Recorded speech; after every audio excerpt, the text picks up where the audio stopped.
Boeing 787 Dreamliner crash का सबसे latest और क्लियर वीडियो आपको दिखाता हूं।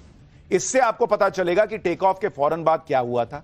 इस वीडियो में प्लेन की आवाज और क्रैश होने के बाद धमाके की आवाज भी सुनी जा सकती है। कल तक जो आप वीडियो देख रहे थे वो किसी स्क्रीन से रिकॉर्डेड वीडियो था, तो वीडियो दिखता था, आवाज क्या नहीं सुनाई दे रहा था। लेकिन इस वीडियो में जो आवाज है उसमें बहुत बड़ा रहस्य छुपा है, उसके बारे में आपको बताऊंगा। लेकिन पहले एक बार ये नया लेटेस्ट वीडियो देखिए उस वक्त जो हुआ था।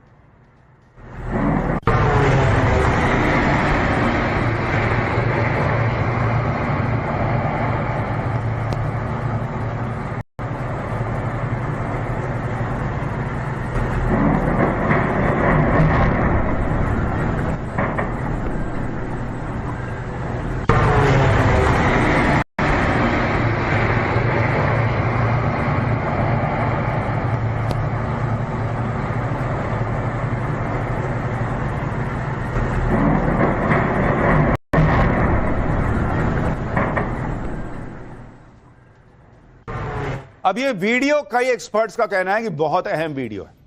इस वीडियो से प्लेन क्रैश की एक थ्योरी निकल के सामने आ रही है, आपको उसके बारे में बताऊंगा। पहले क्रैश से ठीक पहले प्लेन की एक आवाज जो आ रही है उसे गौर से सुनिए। इस आवाज को ध्यान से सुनिए क्योंकि इसमें कई सारे क्लू मिल सकते हैं, ऐसा एक्सपर्ट्स का दावा है। एक बार ये वीडियो फिर से देखिए और इसमें जब प्लेन क्रॉस होता है, धमाके के वक्त तक नहीं, जब प्लेन क्रॉस हो रहा है तब सुनिएगा एक बड़ी घों करके आवाज आ रही है। जैसा कई बार ड्रोन उड़ता है ना, तो बहुत तेजी से जब पंखा घूमता है कोई छोटा सा, तो आवाज आती है घों करके।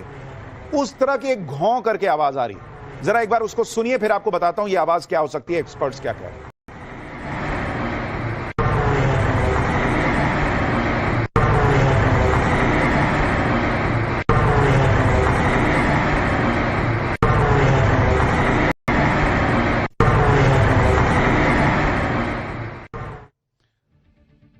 गौर किया आपने, अमूमन प्लेन उड़ता है तो इस तरह की आवाज नहीं आती, ऐसा एक्सपर्ट्स का दावा है। क्रैश से पहले प्लेन की आवाज कुछ अलग सी थी, जो प्लेन की सामान्य आवाज जैसी नहीं थी। और यह आवाज क्यों आ रही थी उसके बारे में एविएशन एक्सपर्ट्स का दावा है कि शायद प्लेन का रैम एयर टरबाइन एक्टिवेट हो गया था। बोइंग ड्रीमलाइनर प्लेन में 2 इंजन लगे हुए थे। रैम एयर टरबाइन, जिसे रैट कहते हैं टेक्निकल टर्म में, इंजन फेल होने पर एक्टिव होता है। रैम एयर टरबाइन एक छोटा प्रोपेलर होता है जो प्लेन में को इमरजेंसी में पावर थ्रस्ट देता है। रैट एक्टिव होने का मतलब है कि दोनों इंजन फेल हो गए थे। इसी वजह से पायलट ने मेडे का सिग्नल दिया था। और जब ये रैट निकलता है तो इसी तरह की आवाज आती है। ये देखिए, जो आप पीछे देख रहे हैं, ये छोटा सा पंखा चकरगिन्नी की तरह घूम रहा है, इसको कहते हैं रैट, रैम एयर टरबाइन। ये जब घूमता है तो वो जो घों आवाज आप सुन रहे थे उसी तरह की आवाज आती है। और यह सपोर्ट करता है जब दोनों इंजन फेल हो जाते हैं। अब एक्सपर्ट्स का कहना है कि वो जो वीडियो मैंने आपको अभी दिखाया उसमें जो घों आवाज आ रही है वो ये बताती है कि शायद रैट बाहर आ चुका था क्योंकि दोनों इंजन फेल हो गए थे। क्रैश से पहले प्लेन की आवाज जो आपने सुनी थी वो शायद इसी रैम एयर टरबाइन की थी। रैम एयर टरबाइन प्लेन के पिछले पहिए के पास लगा होता है और इस टरबाइन से प्लेन के इमरजेंसी में उसे एनर्जी दी जाती है।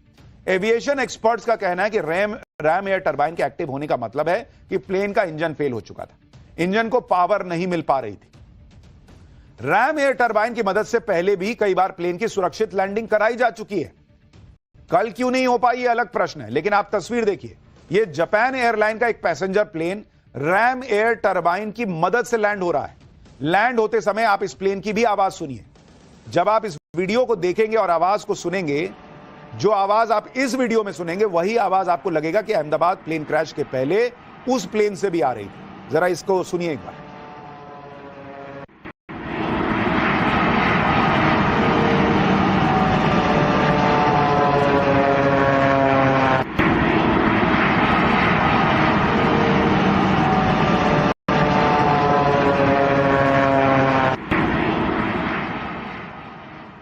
सुना आपने, इसमें भी जैसे छोटा पंखा बहुत तेजी से घूमता है वैसी गों आवाज आ रही है, सेम वैसी ही जैसे आपको सुनाई दी थी जो अभी मैं आपको वीडियो दिखा रहा था। एक बार अब अहमदाबाद वाला वीडियो दिखाइए एक बार फिर से, जिसमें वो आवाज आ रही थी।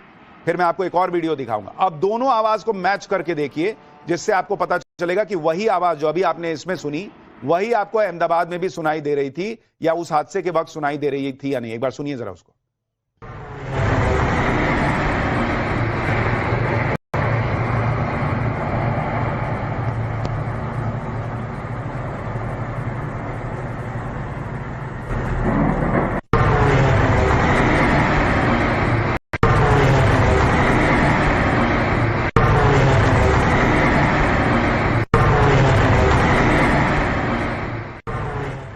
आप देख रहे हैं दोनों आवाज मैच हो रही है, और इसीलिए एक्सपर्ट्स कह रहे हैं कि इसका मतलब इसमें भी रैट एक्टिवेट हो चुका था। हालांकि वो बात सही है या नहीं, ये जांच में पता चलेगी। इसी तरह से एक और वीडियो देखिए जिसमें प्लेन लैंडिंग के समय रैम एयर टरबाइन एक्टिव था और लैंडिंग के समय टरबाइन की आवाज भी सुनाई दे रही है।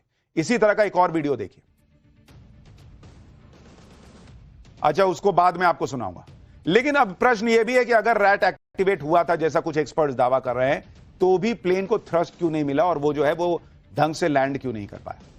अहमदाबाद प्लेन क्रैश के वीडियो से कई बातों का पता चल रहा है, जैसे प्लेन के कई टुकड़े हो गए थे, और इन पार्ट्स को देखकर ही एविएशन एक्सपर्ट्स इस बात पर की भी आशंका जता रहे हैं कि प्लेन में हो सकता है मल्टीपल सिस्टम फेलियर हो गया। प्लेन का लैंडिंग गियर बाहर निकला हुआ है। सामान्य तौर पर विमानों में ऐसा नहीं होता, टेक ऑफ के कुछ ही सेकंड के बाद लैंडिंग गियर अंदर चले जाते हैं, लेकिन अहमदाबाद में बोइंग प्लेन में ऐसा नहीं हुआ। अब कुछ लोग कह रहे हैं कि पावर फेलियर की वजह से हो सकता है हाइड्रोलिक सिस्टम फेल हो गया, और इसी वजह से प्लेन में मल्टीपल सिस्टम फेलियर हो गया। लेकिन कुछ लोगों का कहना है कि भाई एकदम तुरंत चक्का अंदर चला जाए, ये कोई बहुत जरूरी बात नहीं। तो अलग अलग थ्योरी चल रही है। अहमदाबाद प्लेन क्रैश में एक थ्योरी यह भी आ रही है कि प्लेन से कोई पक्षी टकरा गया होगा। यह इसलिए कहा जा रहा है क्योंकि अहमदाबाद में पिछले 5 साल में प्लेन से बर्ड हिट की 462 घटनाएं हो चुकी है। इनमें से ज्यादातर घटनाएं अहमदाबाद हवाई अड्डे के पास हुई हैं।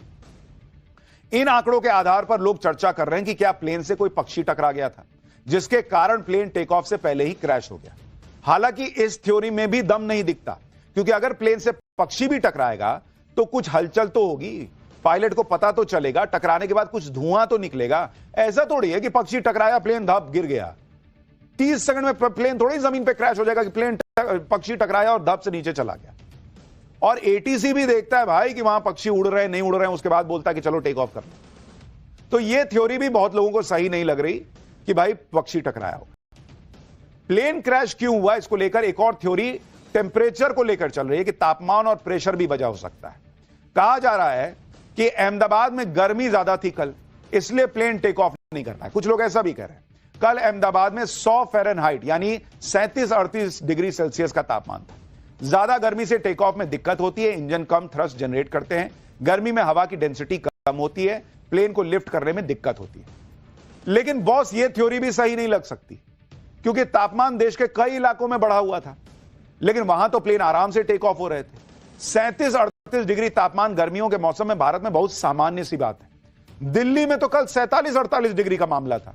दिल्ली में भी उसके बावजूद कई बोइंग के विमान टेक ऑफ किए होंगे। तो दिल्ली में 47-48 डिग्री में विमान उड़ जा रहे हैं, अहमदाबाद में नहीं उड़ पा रहे हैं, ये कैसे हो सकता है? तो टेम्परेचर वाली थ्योरी भी जमती नहीं है। कुछ लोग ये भी कह रहे हैं कि विमान बहुत पुराना था, पुराना होने की वजह से विमान में दिक्कत आई होगी और वो इसी वजह से क्रैश हो गया। प्लेन की एज थ्योरी को लेकर जो बातें चल रही हैं उसकी भी सच्चाई आपको बताता हूं। जो प्लेन क्रैश हुआ, जरा आप उसकी उम्र देखिए। लोग कह रहे हैं ना कि भाई अरे पुराना प्लेन था इसलिए गिर गया होगा।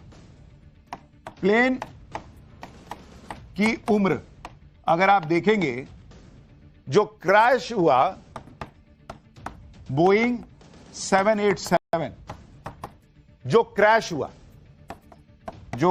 हुआ उसकी एज क्या थी? उसकी एज थी 11 साल, मतलब 11 साल पुराना प्लेन था। अभी इसी को देख के लोग कह रहे हैं कि भाई 11 साल पुराना प्लेन था, 10 साल में तो गाड़ी हम लोग बदल देते हैं, 11 साल में प्लेन क्यों नहीं बदले? 11 साल 5 महीने उसकी एज थी। लेकिन जो प्लेन की मैक्सिमम ऑपरेशनल एज होती है, मैक्स ऑफ एज जो प्लेन की होती है कि प्लेन कितने साल तक चल सकता है, वो 40 से 50 साल होती है बॉस। 40 से 50 साल तक प्लेन उड़ते हैं। तो अगर आप 11 साल की उम्र का कोई प्लेन दिख रहे हैं, यानी उसने अपनी 25% का ही उम्र को पूरा किया। यानी ये कोई बहुत पुराना विमान नहीं था, ऑलमोस्ट नया ही था। खाली नंबर से नहीं होता। अब आप कहिएगा कि कुत्ता जो है वो 12 साल में मान लीजिए मर जाता है, तो इंसान कैसे जिंदा? अरे भाई, इंसान की उम्र अलग है, दूसरे की अलग है।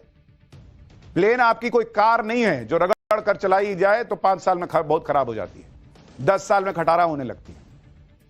ज्यादातर विमान कई साल तक चलते हैं। यह बात अलग है कि उनमें समय समय पर तकनीकी बदलाव किए जाते हैं।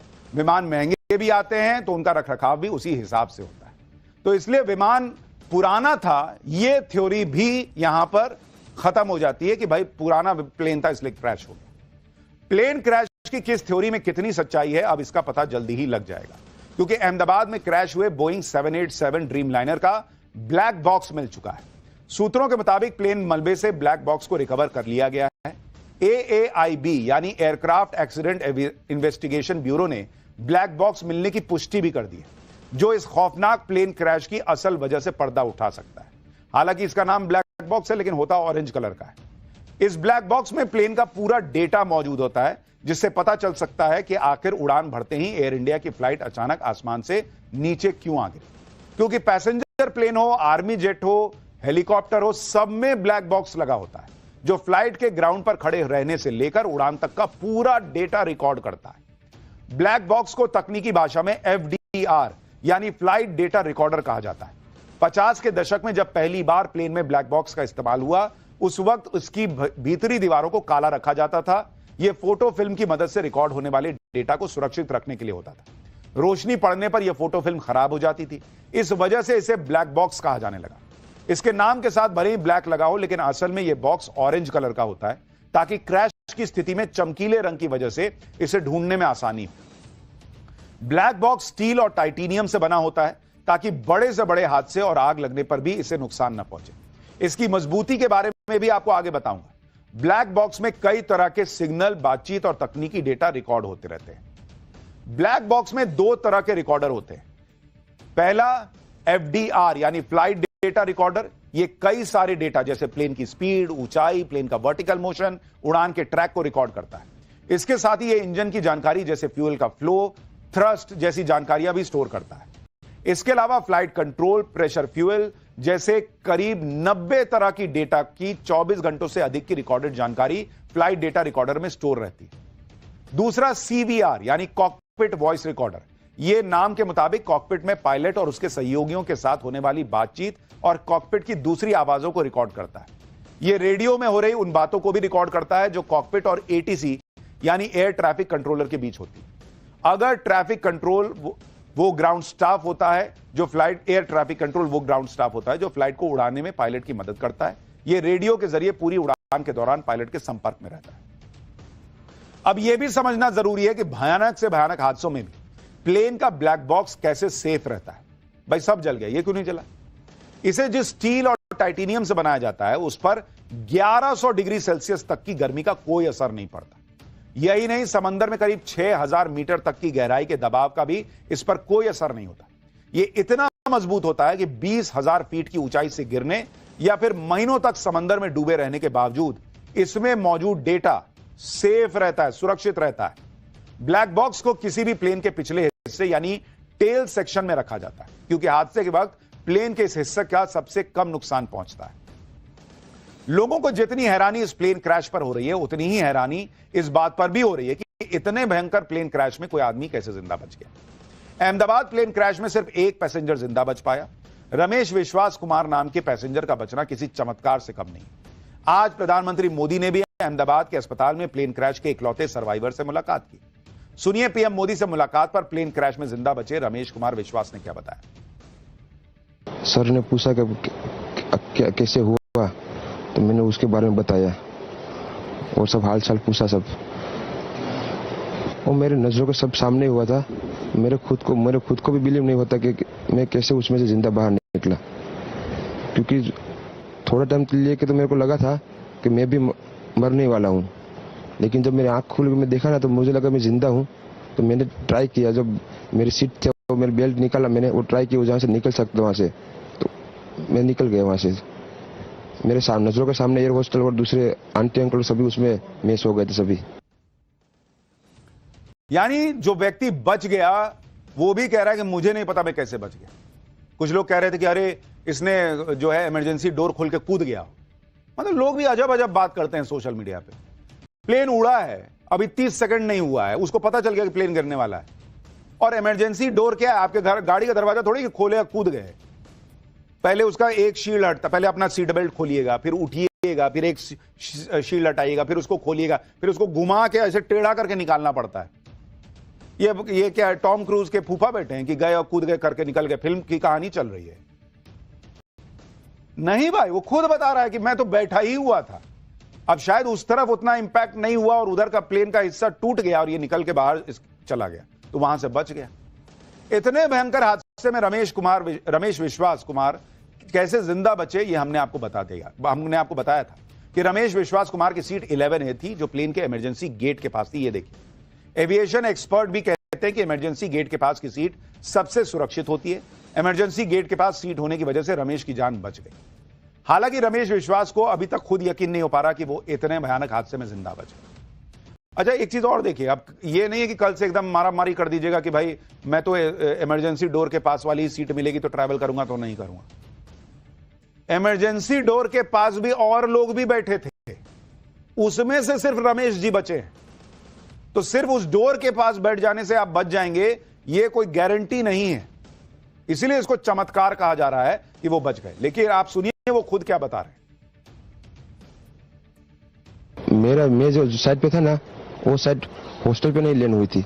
हॉस्टल के जो ग्राउंड फ्लोर है ना, जैसे नीचे, वहां लैंड हुई थी। तो मुझे दूसरे के बारे में मेरे को पता नहीं, लेकिन मैं जहाँ लैंड हुआ था ना, वो नीचे की साइड थी। तो जब वहां थोड़ा पेस भी था प्लेन के जब बाहर, तो जब जैसे मेरा डोर टूटा ना सब, तो मैंने देखा ना जब सामने कि थोड़ा इधर पेस है, तो मैं ट्राई कर सकता हूँ निकलने के लिए। तो मैंने ट्राई किया निकलने के लिए, तो फिर मैं निकल गया उधर, क्योंकि अपोजिट साइड पे था ना, वो बिल्डिंग का वो था ना दीवार, तो उधर से कोई शायद नहीं निकल सका होगा, क्योंकि उधर पूरा उधर ही क्रैश हुआ था। मैं जो जहाँ था वहीं थोड़ा पेस था। फिर भी मेरे पता नहीं मैं कैसे बचा हूँ, क्योंकि मेरे नजर के सामने ही सब दो एयर होस्टल वो अंकल आंटी सब उधर ही सब। आप सुन रहे हैं, वो खुद कह रहा है मुझे भी नहीं पता मैं कैसे बचाऊं, क्योंकि मेरे सामने सब जल के मर रहे थे। प्लेन के अंदर से जिंदा बचे शख्स की कहानी सबको हैरान कर रही। वहीं कुछ ऐसे भी भाग्यशाली पैसेंजर हैं जो टिकट होने के बाद भी इस प्लेन में चढ़ नहीं पाए और इसलिए बच गए। भूमि चौहान ऐसी ही लकी पैसेंजर है। भूमि को कल अहमदाबाद से लंदन जाने वाली फ्लाइट पकड़नी थी, लेकिन वो ट्रैफिक जैम में फंस गई। जैम की वजह से एयरपोर्ट पर 10 मिनट देर से पहुंची। तब तक प्लेन के लिए चेक इन बंद हो चुका था।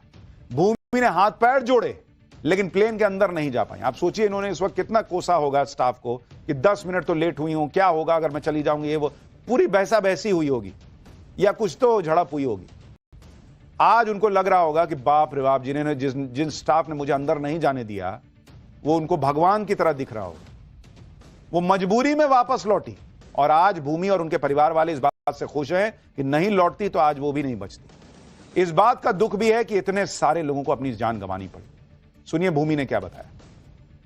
लंदन जा रही थी और मेरी फ्लाइट का टाइम था 1:10 का, तो हमें पहुंचते थोड़ा 12:20 हो चुकी थी और 12:10 को एयर इंडिया वालों ने चेक इन और सब कुछ करना बंद कर दिया था।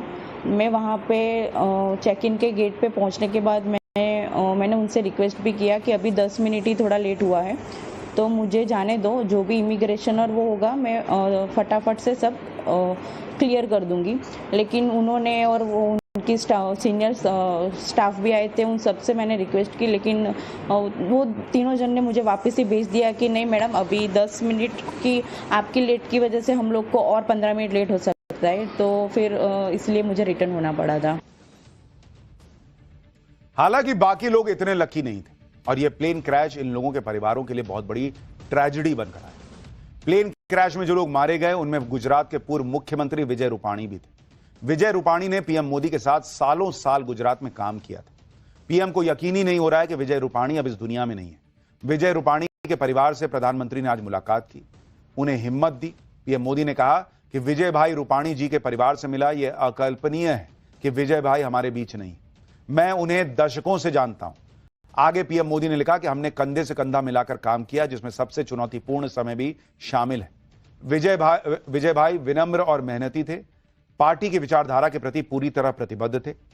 पद पर बढ़ते हुए उन्होंने संगठन में अलग अलग जिम्मेदारियां संभाली और गुजरात के मुख्यमंत्री के तौर पर लगन से काम किया। दुख की इस घड़ी में उनके परिवार और दोस्तों के साथ संवेदनाएं। अहमदाबाद में हुए हादसे हादसे से सैकड़ों परिवार बिखर गए। इस ट्रेजेडी की ऐसी ऐसी कहानियां हैं जिसे सुनकर किसी का भी दिल बैठ जाए। किसी का पूरा परिवार ही खत्म हो गया, कोई अपने बच्चों के साथ इसमें मारा गया, कोई प्रेग्नेंट लेडी थी, किसी के जुड़वा बच्चे थे जो माता पिता के साथ इसमें मारे गए। इतनी कहानियां हैं कि सुनने वालों के भी आंसू आ जाए। बहुत ही इमोशनल कर देने वाली कहानियां, इनके दर्द की कोई इंतहा नहीं।